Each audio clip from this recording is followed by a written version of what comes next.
Saludos, mi nombre es Moisés Pepe, soy estudiante de Ingeniería en Mantenimiento Mecánico. Este es un video donde vamos a explicar cómo se resuelve un ejercicio de rodamiento para la asignatura Elementos de Maquinaria.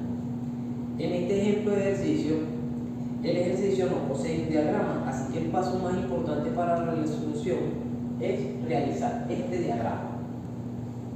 Leo el enunciado. Dice así: se tiene un árbol que recibe 20 HP de potencia mediante una correa con una polea de 100 milímetros de diámetro. Entonces empezamos el dibujo. Esta es la polea, el diámetro es 100 milímetros y la potencia que recibe es 20 HP. Situado a 70 milímetros del punto de apoyo. Punto de apoyo A, distancia 70 milímetros. Luego transmite el 30% de su potencia recibida mediante una cadena con una rueda dentada de 130 milímetros de diámetro situada a 80 milímetros de la polea. Entonces transmite el 30% de su potencia, el 30% de 20 es 60. Está situada a 80 milímetros de su polea y es una rueda dentada. Aquí colocamos rueda dentada. Su diámetro es de 130. Seguimos leyendo el ejercicio. Y mediante otra polea de 140 milímetros de diámetro situada a 90 milímetros de la rueda dentada, corremos el espacio 90 milímetros, tenemos la otra polea, tiene 140 milímetros de diámetro, se transmite la potencia restante. Entonces 20 menos 6, 14. La potencia en D viene siendo 14 HP porque es la potencia restante. Y está a 120 milímetros del otro apoyo. Este vendría siendo nuestro último apoyo y la distancia aquí 120 milímetros. La pregunta es la siguiente: considere que las fuerzas generadas son verticales. Debe calcular el diámetro del eje y el rodamiento que se requiere. Debe seleccionarlo de un catálogo de rodamiento y las revoluciones por minuto son de 850. Entonces, el paso número 1 es realizar este diagrama. Aquí podemos adelantar convirtiendo los milímetros en centímetros y calculando el radio, tanto en la polea B como en la rueda dentada C como en la polea D. Además, aquí en las distancias entre el apoyo y las poleas también podemos adelantar haciendo las conversiones de milímetros a centímetros.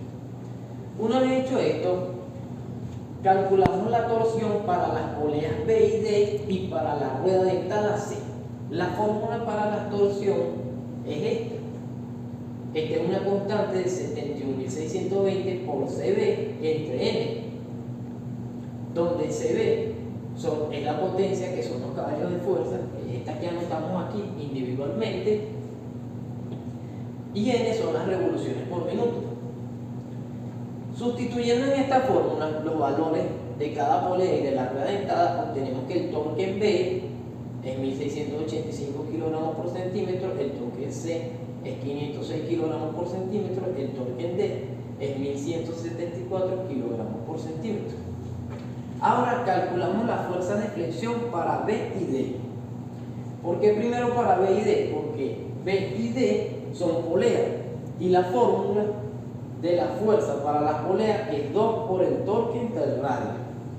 En cambio, en el punto C tenemos una rueda dentada y la fórmula de fuerza es otra. Entonces, primero calculamos la fuerza en B y D. Sustituimos en esta fórmula, como ya tenemos los torques en cada punto, obtenemos que la fuerza en B es 674 kilogramos y la fuerza en D es 337 kilogramos. Ahora bien, para el engranaje, la fórmula nos lleva a este 2, que este 2 es una constante para las correas. Al eliminar este 2, la fórmula de la fuerza nos queda que es el torque entre el radio. Torque en C entre el radio C, sustituimos y la fuerza en C es 78 kilogramos. Ahora nos vamos y dibujamos el diagrama de cuerpo libre. Como el enunciado nos dice que las fuerzas son verticales, tenemos aquí las fuerzas en B, en C y en D dibujadas verticalmente hacia abajo y generan una reacción en el punto B y una reacción en el punto A. Tenemos esta dos incógnitas. Como todos sabemos, hacemos la sumatoria del momento en el punto A y eso nos da la reacción en E, que en este caso viene siendo 388 kilogramos. Y ahora, hacemos la sumatoria de las fuerzas en y así obtenemos que la reacción en A es 701 kilogramos. Luego de que tenemos todas las fuerzas, podemos hacer el diagrama de esfuerzos constantes y obtenemos 4 áreas, área 1, 2, 3 y 4. Calculamos estas áreas para poder hacer el diagrama de momento flector.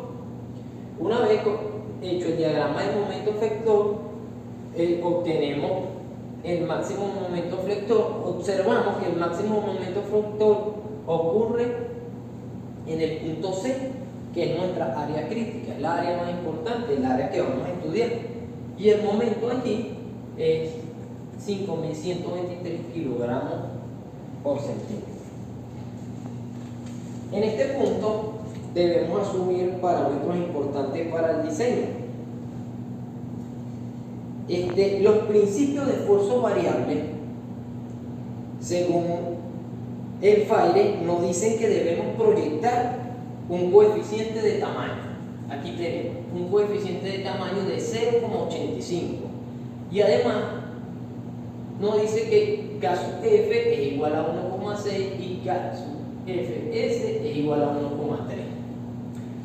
Luego de estos parámetros debemos seleccionar el acero con el que vamos a trabajar el rodamiento. En este caso nosotros, como acero reconocido, seleccionamos el C1045.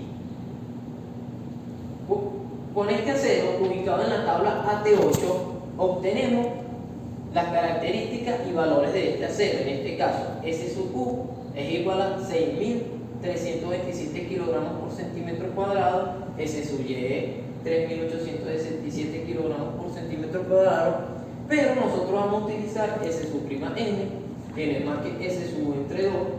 Aquí está el valor al sustituir S sub entre 2, S sub es por tabla, 3.164 kilogramos por centímetro cuadrado, y S sub YS, que es más que 0,6 por S sub Y, que es el valor dado por la tabla, que es 2.320 kilogramos por centímetro cuadrado. Ahora, debemos hallar el esfuerzo equivalente. Para esto suponemos que S sub M es igual a 0 y S sub A es igual al momento en C, es el punto crítico, por pi por el diámetro al cubo sobre 32. Si sustituimos el momento en C, y lo tenemos aquí, nos queda que S sub A es 5.123 entre pi por diámetro al cubo sobre 32 kilogramos por centímetro al cuadrado. Ahora, si sustituimos este valor en la ecuación 815, como acabamos de suponer que S sub M es igual a 0, esta multiplicación se hace 0 y solo nos queda que KF por SA es igual a 0. Entonces, el valor de S sub E, al sustituir estos valores que ya los tenemos, aquí está el K sub F y el S sub A está aquí, obtenemos esta ecuación, que S sub E es igual a este valor de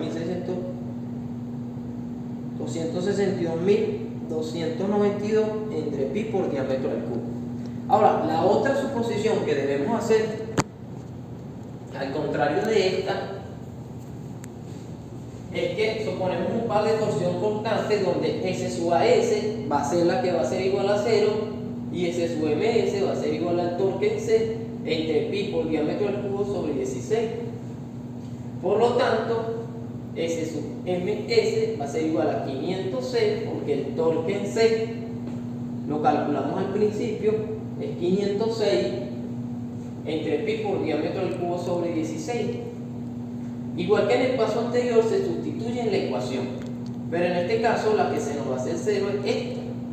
Sustituimos aquí los valores y obtenemos que S sub ES va a ser igual a esta ecuación. Ahora, estos esfuerzos equivalentes que acabamos de, estas dos ecuaciones que acabamos de suponer, son esfuerzos equivalentes, se sustituyen en la ecuación 811 para poder obtener el diámetro.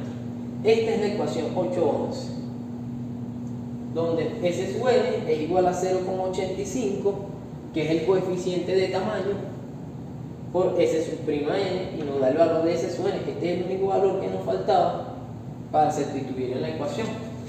Ahora, sustituimos los valores, como esta es una ecuación en la que la única incógnita es el diámetro, despejamos el diámetro y obtenemos como resultado que el diámetro es 5,16. Hacemos una aproximación y nuestro diámetro viene siendo 5 centímetros. Esta es la respuesta a la pregunta 1 del ejercicio, que nos dice debe calcular el diámetro del eje. Ahora, para seleccionar el rodamiento, en el catálogo SKF de rodamiento,